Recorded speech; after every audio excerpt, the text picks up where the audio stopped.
Kita akan lanjutkan belajar kita di komputerkit.com, masih di materi kursus C++. Kita ke kurikulum.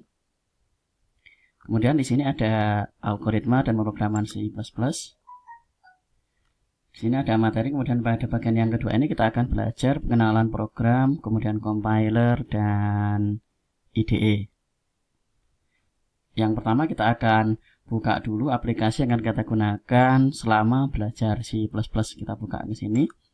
Kemudian kita ketik dev C++. Ini kita akan gunakan sebagai latihan. Kita klik di sini. Kita tunggu. Nah, ini kita bisa download dengan klik di sini. Ini akan melakukan proses download. Kemudian kita setelah selesai download, kita lakukan proses instalasi. Setelah proses download selesai, kita bisa lakukan proses instalasi. Nanti kemudian bisa kita jalankan. Aplikasi yang sudah kita jalankan bentuknya seperti ini. Seperti ini adalah dev C++ yang sudah kita jalankan. Ini disebut dengan code editor, di mana kita akan melakukan pengetikan atau pembuatan program. Apa yang terlihat di sini disebut dengan IDE, Integrated Development Environment. Jadi di sini ada tombol-tombol di sini. Kita buka open, kemudian lab 01 kita buka di sini. Ini tampilan dari IDE, ada tombol-tombol di sini adalah IDE. Kemudian di sini juga ada kotak-kotak, itu IDE, Integrated Development Environment. Sementara ini adalah tempat kita menulis coding atau menulis kode dari program. Program yang sudah dibuat itu harus dilakukan kompilasi dulu supaya bisa dijalankan. Proses kompilasi ada di sini, compile, kemudian di sini ada run, kemudian adalah compile and run. Kalau kita compile and run seperti ini, hello world. Contoh seperti ini. Kalau saya tambahkan, saya ganti di sini.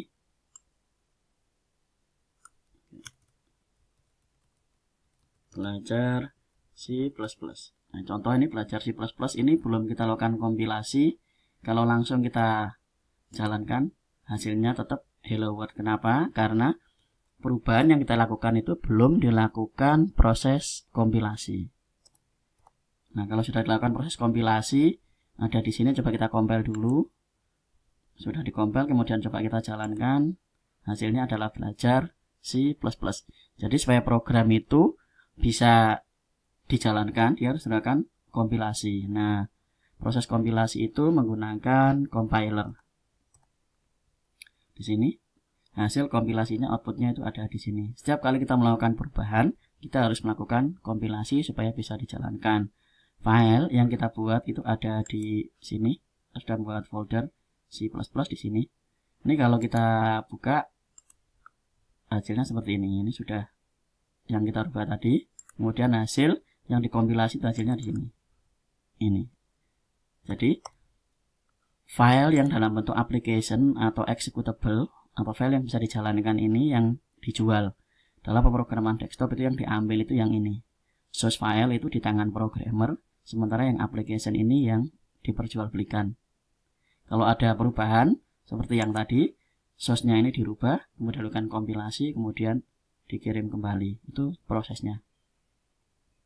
Itu materi tentang IDE, compiler, dan program. Kita akan ke materi berikutnya dari video ini. Supaya tidak ketinggalan YouTube-nya, silakan klik subscribe. Oke. Terima kasih. Kita ke materi berikutnya.